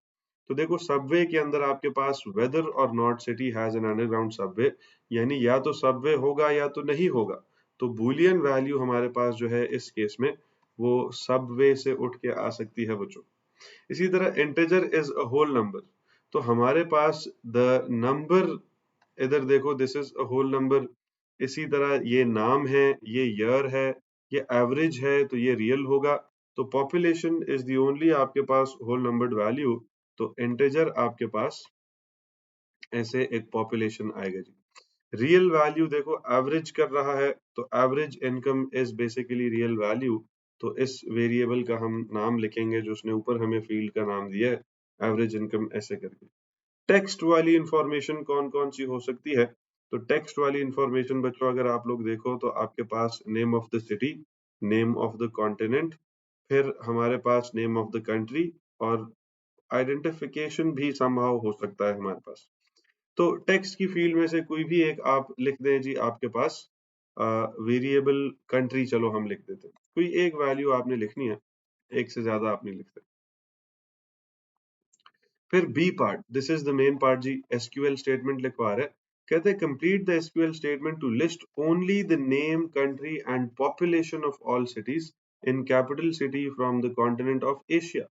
तो हमारे पास लिस्ट करना है हमने नाम, कंट्री एंड क्या चीज जी, पॉपुलेशन। तो जिस जिस चीज को लिस्ट करना होता है, आउटपुट करना होता है, उसको हम लिखते हैं कीवर्ड सिलेक्ट के साथ।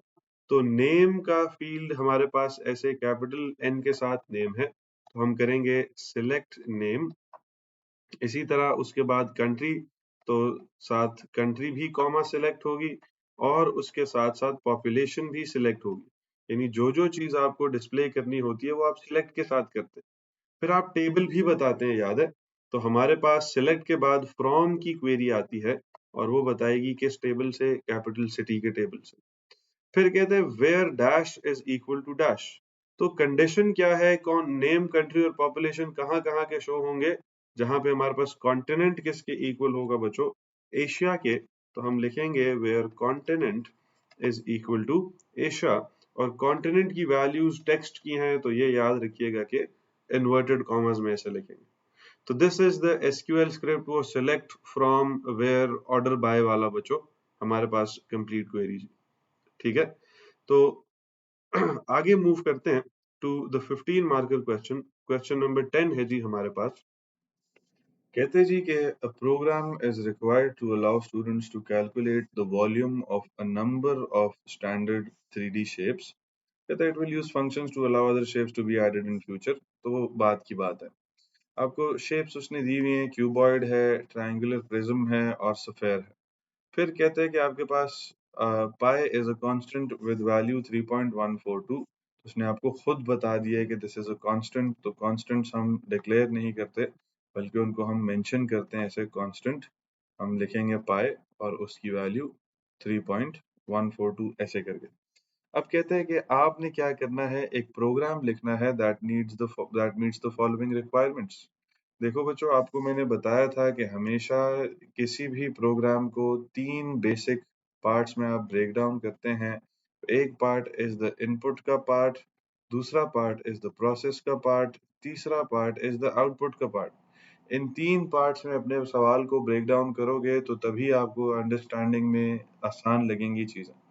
और बुलेट पॉइंट्स में उसने दिया होता है तो यू नो कि आपको पता होता है कि आपने क्या क्या चीजें इनपुट करनी है, क्या प्रोसेस करना है, क्या आउटपुट करना है। सबसे पहले कहते हैं कि आपने क्या करना है, एक मेन्यू यूजर को दिखाना है to input, for input to indicate the shape for which a volume needs to be calculated. यानी फॉर एग्जाम्पल आप यूजर को बोलेंगे please press 1 for the volume of पहली शेप इज क्यूबॉइड, फिर आप यूजर को बोलेंगे please press 2 for the volume of prism, please press 3 for the volume of a sphere. तो हमारे पास इस तरह करके आप यूजर को एक मेन्यू दिखाएंगे और इन 3 शेप्स में से यूजर जो है वो इनपुट करेगा। और एक और ऑप्शन है टू स्टॉप द प्रोग्राम, तो 4 करेंगे टू स्टॉप द प्रोग्राम। और the program must validate the input का मतलब क्या है कि यूजर 1 से 4 के बीच में ही इनपुट करे, इसके बाहर अगर आपके पास इनपुट जो है वो हम कहते हैं कि इनपुट इज, अगर इट इज लेस देन 1 या आपके पास यही इनपुट जो है अगर इट इज ग्रेटर देन 4, तो ये प्रोग्राम एरर देता रहा यूजर को। वैलिडेशन का मतलब होता है कि जब तक यूजर ठीक इनपुट नहीं देता तब तक उसको गलत का मैसेज दिखाते जाओ, और ये हम लूप्स के थ्रू करते हैं बच्चों, इफ यू रिमेम्बर।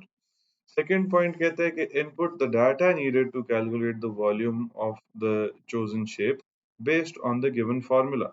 और फिर कहते हैं create one function for each shape, यानी हमने function for the cuboid, function for the prism and function for the sphere, 3 functions बनाने हैं to calculate and return the volume using the given formula. Each function uses the input data as parameters. Input data क्या है हमारे पास? For a cuboid we have the base, we have the depth and the height. For the prism we have the base, depth and height दोबारा से, and for the sphere we have the radius सिर्फ और सिर्फ। पाई जो है वो हमारे पास एक कांस्टेंट है, ऑलरेडी है हमारे पास। अब कहते हैं कि the program continues until the user inputs the stop option from the menu. You must use pseudo code program, और कहते हैं कि all variables and constants must be declared. तो सब कुछ आपने डिक्लेयर करना है इस एल्गोरिथम के लिए, and all inputs must contain suitable messages बच्चों, और उसके साथ कमेंट्स भी आप ऐड करेंगे हर एक काम के लिए। जैसे कमेंट्स कैसे ऐड होते हैं, डबल फॉरवर्ड स्लैश और बताते हैं purpose of a block of code जो कि आप लिखने जा रहे हैं, ठीक है। तो हमारे पास फॉर दिस स्पेसिफिक प्रोग्राम हमने 3 फंक्शंस बनाने। एक फंक्शन इज क्यूबॉइड का, दूसरा फंक्शन इज ट्रायंगल प्रिज्म का, तीसरा फंक्शन इज हमारे पास स्फीयर का। तो ये 3 फंक्शंस हमारे पास कुछ ऐसे बनेंगे। फंक्शन 1 मैं बनाने जा रहा हूं जी ऑफ द क्यूबॉइड।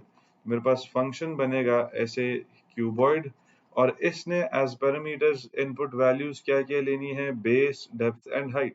तो हम इन तीनों की डाटा टाइप बताएंगे। हमारे पास बेस होगी जी एज, हम कह लेते हैं चलो इंटीजर, क्योंकि इसने हमें स्पेसिफाई नहीं किया हुआ। इसी तरह डेप्थ जो है वो भी एज इंटीजर होगा, और इसी तरह हमारे पास इसका हाइट जो है वो भी एज इंटीजर होगा बच्चों। अब ये जो बेस, डेप्थ और हाइट है, इन पे बेस्ड इस प्रिज्म का वॉल्यूम, क्यूबॉइड का वॉल्यूम कैलकुलेट होगा। और हमारे पास जब 3 इंटीजर वैल्यूज मल्टीप्लाई होंगी आपस में, तो यहाँ से जो वैल्यू रिटर्न होगी बच्चों, वो भी हमारे पास, ये लाइन खत्म होगी, मैं इधर लिख रहा हूँ, एक इंटीजर ही होगी जी, ठीक है। This is the header of the function, जिसमें फंक्शन का नाम, उसके पैरामीटर्स और उसकी रिटर्न टाइप हमने बताई। नाउ फॉर द क्यूबॉइड का फंक्शन हमारे पास सिंपल फॉर्मूला है कि हमें वॉल्यूम इसके लिए कैलकुलेट करना है। तो वॉल्यूम कैलकुलेट करने के लिए एक वेरिएबल बना लेते हैं, दैट इज मेरे पास क्यूबॉइड वॉल्यूम के नाम से वेरिएबल। और ये बच्चों हमारे पास इंटीजर डाटा टाइप का होगा, क्योंकि 3 इंटीजर्स को मल्टीप्लाई करने से ये वॉल्यूम आएगा। अब इस फंक्शन का काम है इस क्यूबॉइड वॉल्यूम को कैलकुलेट करना। तो देखो लॉजिकली भी चीजों को जरा समझना है कि किस तरह उसने इंफॉर्मेशन हमसे पूछी हुई है, तो हम उसी तरह बताएंगे। अब ये क्यूबॉइड वॉल्यूम कैलकुलेट कैसे होगा कि जो इसको बेस प्रोवाइड की है, फिर जो इसको डेप्थ प्रोवाइड की है, और फिर उसके साथ साथ जो इसको हाइट प्रोवाइड की है, इन तीनों को आपस में मल्टीप्लाई करना है। क्योंकि यहाँ देखो इसने मुझे फॉर्मूला यही दिया हुआ है, base multiply by depth multiply by height. तो वॉल्यूम जब मैंने कैलकुलेट कर लिया, क्यूबॉइड वॉल्यूम, ऊपर जगह नहीं है, हम नीचे आएंगे। हम यहाँ पर इस फंक्शन के अंदर, क्योंकि फंक्शन है तो इसने रिटर्न करना है इस वॉल्यूम को, तो ये क्यूबॉइड वॉल्यूम के नाम से इस वेरिएबल को हम रिटर्न कर देंगे, ठीक है। और कमेंट्स की ऐड करने की बात जहां तक रही, तो ये एक काम हो रहा है जिसमें हम लिखेंगे दैट इज हमारे पास calculate the volume for cuboid. तो दिस इज अ कमेंट इसके साथ जो कि बता रहा है कि काम हो क्या रहा है बच्चों। नाउ ये फंक्शन जो है हमारे पास, इसने सिर्फ इतना ही करना था, तो ये फंक्शन बच्चों एंड फंक्शन हो जाएगा जी। इसी तरह दूसरा फंक्शन जो हमें बनाना है, तीन डिफरेंट फंक्शंस बनाने थे, one function for each shape to calculate and return the volume using the given formula. तो एक हमारे पास हमने क्यूबॉइड का बना लिया, दूसरा हमारे पास प्रिज्म का फंक्शन है। अब आप इसका नाम ट्रायंगुलर प्रिज्म रखें, सिर्फ प्रिज्म रखें, that is up to you. तो मैं इसको सिर्फ प्रिज्म कहूंगा। हमारे पास फंक्शन प्रिज्म है, इसने जो पैरामीटर्स लेने हैं बच्चों अपने पास, देखो 1/2 इज अ वैल्यू जो कि नंबर है, आप खुद मल्टीप्लाई करते हैं। जो मेन पैरामीटर्स इसको भी चाहिए वो बेस, डेप्थ और हाइट है। तो हमारे पास बेस, डेप्थ और हाइट के लिए हम क्या करेंगे, इसके पैरामीटर्स ऐसे पास करेंगे कि ये बेस एज इंटीजर होगा जी। इसी तरह हमारे पास जो सेकंड पैरामीटर है वो डेप्थ एज इंटीजर होगा, और जो थर्ड पैरामीटर है हमारे पास वो हाइट एज पैरामीटर होगा। तो ये तीन पैरामीटर्स इसको मिलेंगे, लेकिन इसके वॉल्यूम को कैलकुलेट करने के लिए देखो इसके अंदर हमारे पास हाफ भी मल्टीप्लाई होगा, यानी 0.5 भी मल्टीप्लाई होगा। तो यहाँ से जो वैल्यू रिटर्न होगी वो पॉसिबल है आपके पास डेसिमल वैल्यू भी हो सकती है। तो यहाँ से मैं रिटर्न्स लिखूंगा एक रियल वैल्यू। अब इसके अंदर क्या होगा कि यहाँ पे भी आपने वॉल्यूम कैलकुलेट करना, तो इधर भी जो वेरिएबल चाहिए उसको हम डिक्लेयर करेंगे। इसको मैं नाम देता हूँ जी प्रिज्म वॉल्यूम का, और ये हमारे पास एक रियल वेरिएबल होगा बच्चों, क्योंकि 0.5 भी इसमें मल्टीप्लाई हो रहा है। अब ये प्रिज्म वॉल्यूम कैसे कैलकुलेट होगा जी, उसने ऊपर हमें फॉर्मूला दिया हुआ है कि हमने क्या करना है, हाफ यानी 0.5 को मल्टीप्लाई करना है, 1/2 0.5 सेम ही बात है, तो मल्टीप्लाई करना है to the parameter base, to the parameter depth and to the parameter height बच्चों। और इस केस में हमारे पास ये रिटर्न हो जाएगी कैलकुलेटेड वैल्यूज। तो हम रिटर्न कर देंगे प्रिज्म वॉल्यूम ऐसे। ये सिर्फ हम फंक्शंस अभी डिजाइन कर रहे हैं, अभी हमने ना यूजर से इनपुट ली है ना उसको उसकी कॉरिस्पॉन्डिंग वैल्यू वापस की है। अभी तो हम स्ट्रक्चर ऑफ द प्रोग्राम बता रहे हैं कि फंक्शंस ने क्या क्या काम करना है। इसी तरह हमारे पास एक तीसरा फंक्शन बनेगा, दैट इज स्फेयर का फंक्शन बच्चों। तो यहाँ पे भी आप ऐसे कमेंट ऐड करके बताएंगे कि formula to calculate the volume of the prism. अब तीसरा फंक्शन हमारे पास स्फेयर का फंक्शन बनेगा। इस स्फेयर ने क्या करना है, ऊपर अगर आप देखें तो इसके parameters is pi and repeatedly radius. तो पाई और रेडियस दो पैरामीटर्स हैं इसके। तो हमारे पास पाई भी इसको एज पैरामीटर बेशक आप पास ना करें, यहाँ पे खुद पाई को डिक्लेयर कर लें as a constant, it is up to you. यहाँ पे मैं सिर्फ और सिर्फ radius as a parameter decide करता हूँ जी, इसके पास आना चाहिए, और होल नंबर रेडियस होगा। और ये भी एक फंक्शन है, तो ये कुछ ना कुछ रिटर्न करेगा। इसमें भी डेसिमल्स इन्वॉल्व हैं, पाई जैसे है, तो ये हमें रिटर्न करेगा एक रियल वैल्यू बच्चों। अब पाई बनाना है हमें, एक कांस्टेंट वैल्यू है, तो उसको हम ऐसे डिक्लेयर करने के बजाय कांस्टेंट लिखेंगे पाई, और उसकी वैल्यू इज 3.142। इसी तरह एक वेरिएबल हमें चाहिए, तो उसको भी हम डिक्लेयर करेंगे। ये वेरिएबल बताएगा जी स्फेयर वॉल्यूम हमें, और ये हमारे पास रियल डाटा टाइप का होगा क्योंकि इसमें पाई भी मल्टीप्लाई हो रहा है। और स्फेयर वॉल्यूम कैसे आएगा, जैसे उसने ऊपर फॉर्मूला दिया हुआ है एग्जैक्ट उसी तरह हम इस्तेमाल करेंगे कि हमें 4/3, ऊपर अगर हम देखें तो 4/3 pi into radius into radius into radius. तो हम ऐसे ब्रैकेट में ऐसे लिखेंगे जी 4/3 मल्टीप्लाइड बाय पाई की value, this is the constant, multiplied by जैसे उसने पीछे दिया हुआ है radius multiplied by radius multiplied by radius, ऐसे ही हम लिख देंगे। और इसी तरह आपने इसके साथ कमेंट ऐड करना है, formula to calculate the volume of the sphere. इसी तरह यहाँ पे आप कमेंट ऐड कर सकते हैं कि पाई डिक्लेयर्ड एज अ कांस्टेंट। और इसी तरह जब ये कैलकुलेट हो जाए तो यहाँ पे हम लोगों ने रिटर्न कर देना है इस स्फेयर के वॉल्यूम को एज स्फेयर वॉल्यूम बच्चों, और ये फंक्शन जो है एंड फंक्शन हो जाएगा। तो उसने 3 फंक्शंस हमें बताए थे कि हमने 3 डिफरेंट फंक्शंस बनाने हैं फॉर ईच शेप। तो हमने ऐसे for each shape 3 different functions बना लिए, यानी हमने ये क्रिएट वाला पॉइंट जो है कंप्लीट कर दिया। फिर कहते हैं आपने करना क्या है, असल मेन प्रोग्राम में आपने क्या करना है, एक मेन्यू आउटपुट करना है और यूजर से डाटा नीडेड इनपुट करना है बेस्ड अपॉन द मेन्यू। तो हम अपने मेन प्रोग्राम के अंदर यूजर से उसकी चॉइस इनपुट करेंगे। अब मैं मेन प्रोग्राम लिखने जा रहा हूँ जी, जिसके अंदर सारा काम होना है।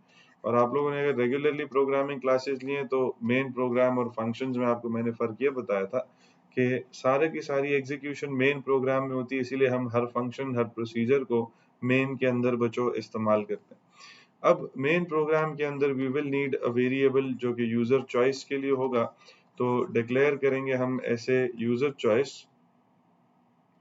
और इसके साथ साथ हमारे पास एक और वेरिएबल होगा फॉर बेस, एक वेरिएबल होगा फॉर डेप्थ, एक वेरिएबल होगा फॉर हाइट, और एक वेरिएबल होगा to input the radius of the sphere. ये सब के सब वेरिएबल्स ही हमारे पास इंटीजर के तौर पे डिक्लेयर होंगे।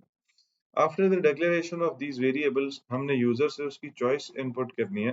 तो विद द कंप्लीट प्रॉम्प्ट, क्योंकि उसने हमें बोला है कि प्रॉम्प्ट सारे देने हैं, तो हम बताएंगे कि जी प्लीज इनपुट 1 टू कैलकुलेट, बल्कि इसको हम ऐसे करते हैं, please input your choice to calculate volumes. और वॉल्यूम्स के लिए हमें क्या क्या है हमारे पास, एक और मैसेज आउटपुट कर देंगे ऐसे, 1 फॉर क्यूबॉइड, फिर 2 फॉर प्रिज्म, 3 फॉर थर्ड हमारे पास है जी स्फेयर, सॉरी इसको हम ऐसे लिखेंगे, 3 इज स्फेयर, एंड 4 फॉर हम लिखेंगे जी 4 टू बल्कि एग्जिट द सिस्टम, या 4 टू स्टॉप, ऐसे करके। अब यूजर से जब हम चॉइस इनपुट ले लेंगे उसकी, तो एक बहुत जरूरी बात ऊपर लिखी गई है जी। ऊपर उसने एक बात हमें लिखी थी कि हमारे पास volume needs to be calculated from the shapes. The program must validate the input. यानी यूजर ने 1 2 3 4 ही इनपुट किया है, ये वैलिडेट करना है। जब जब यूजर गलत इनपुट करेगा तब तब उसको आपने रोकना है। तो वैलिडेट हम कैसे करते हैं, हम एक लूप लगाते हैं, वाइल लूप, हमेशा वैलिडेशन के लिए, कि वाइल चॉइस जो है हमारे पास इट इज लेस दैन 1, यानी 1 से नीचे कोई वैल्यू उसने प्रेस कर दी है, या ये जो चॉइस की वैल्यू है हमारे पास इट इज ग्रेटर दैन 4, यानी 4 से ग्रेटर कोई वैल्यू इनपुट कर दी। तो हम यूजर को मैसेज कंप्लीट आउटपुट करेंगे कि invalid choice, please input between 1 and 4, ऐसे करके। और दोबारा से यूजर से इनपुट करेंगे इन दिस वेरिएबल चॉइस, जब तक ये 1 से 4 की रेंज के बीच में नहीं आ जाता, यानी वैलिड वैल्यू नहीं हो जाती, तब तक ये वाइल बचो एंड वाइल नहीं होगा। इसी तरह हमारे पास आगे अगर हम देखें तो पहला बुलेट पॉइंट हमने कंप्लीट कर लिया कि मेन्यू भी यूजर को दिखा दिया, इनपुट भी उससे मांग ली और वैलिडेट भी कर लिया इनपुट को। फिर जब यूजर इनपुट कर लेगा डाटा को, तो उसके मुताबिक हमें जो भी इंफॉर्मेशन यूजर से लेनी है वो according to the user input होगा। तो 1 2 3 4 है हमारे पास, सबसे आसान तरीका ऑफ डूइंग दिस 1 2 3 4 वाला काम इस हमारे पास, अगर आपको याद हो केस स्ट्रक्चर का काम, कि यहाँ पे हम क्या करेंगे, ऐसे केस ऑफ कर लेते हैं चॉइस जी। और अगर यूजर ने 1 इनपुट की है तो उसके केस में हमारे पास सारा काम जो है वो होगा रिलेटेड टू क्यूबॉइड। अब रिलेटेड टू क्यूबॉइड क्या काम होगा, हम यूजर को मैसेज आउटपुट करेंगे कि प्लीज इनपुट, ऐसे करके, the height comma base and उसके साथ साथ क्या है हमारे पास, बेस, हाइट एंड डेप्थ। तो input height, base and depth of the cuboid, और उसके साथ साथ हमने ये इनपुट्स यूजर से ले लेनी है। इसी अच्छा, मेरे पास जगह खत्म होगी, आपके पास नेक्स्ट पेज पे आप लिखेंगे, तो मैं फिलहाल इसी पे रह रहा हूँ ताकि आपको क्लियरली नजर आए चीजें। हम इनपुट करेंगे यूजर से वो हाइट ऑफ द क्यूबॉइड भी, इसी तरह हम इनपुट करेंगे यूजर से, अलग अलग रखें तो थोड़ा नीट रहता है, डेप्थ ऑफ द क्यूबॉइड भी, और हम इनपुट करेंगे यूजर से उसके बाद डेप्थ, हाइट, और हो गया हमारे पास बेस ऑफ द क्यूबॉइड। आप चाहें तो ये जो प्रॉम्प्ट हमने दिया है, ये भी बच्चों आप लोग अलग अलग 3 डिफरेंट प्रॉम्प्ट्स दे सकते हैं। ये तीनों चीजें इनपुट करने के बाद हमने क्या करना है, हमने कॉल करना है फंक्शन को to calculate the radius of this specific cuboid. उस फंक्शन का नाम है क्यूबॉइड।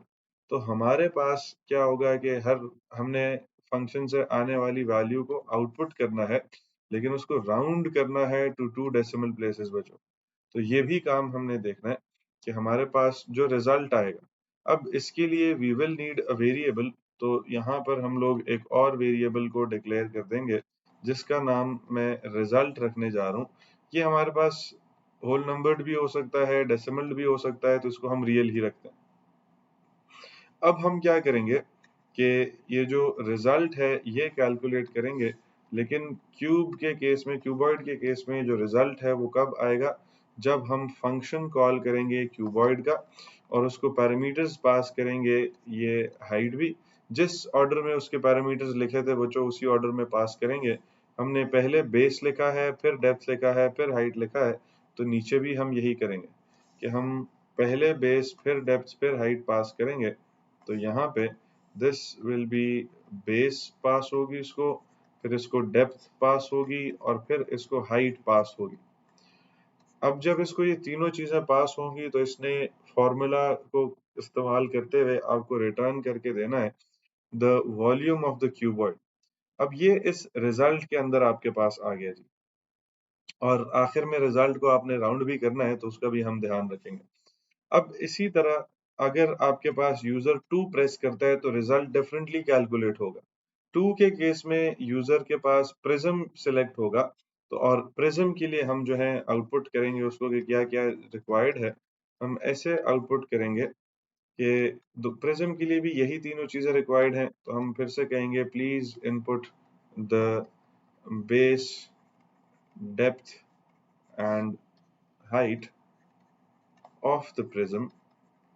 और जब ये इनपुट हो जाएगा, ये मैसेज नजर आ जाएगा यूजर को, तो हम दोबारा से तीनों चीजों को इनपुट करेंगे एज बेस, फिर हमारे पास आएगा इनपुट, ये आ गया जी डेप्थ, और तीसरा होगा इनपुट हाइट। ये 3 पैरामीटर्स इनपुट हो गए। अब दोबारा से ये इनपुट जो है ये तीनों क्यूबॉइड के केस, सॉरी प्रिज्म के केस में रिजल्ट डिफरेंटली कैलकुलेट होगा, और इस रिजल्ट के लिए अब जिस फंक्शन को हम कॉल करेंगे दैट इज प्रिज्म, जो कि हमने ये बनाया हुआ है बच्चों। दिस इज द प्रिज्म का हमारे पास फंक्शन। इसने क्या करना है कि ये बेस, डेप्थ और हाइट को लेकर इसके ऊपर ये फॉर्मूला अप्लाई करना है। तो जिस ऑर्डर में इसके पैरामीटर्स लिखे हुए हैं हम भी इसी ऑर्डर में इसको पास करेंगे। पहले उसने बेस को लेना है, फिर उसने डेप्थ को लेना है, और फिर उसको हाइट चाहिए जी।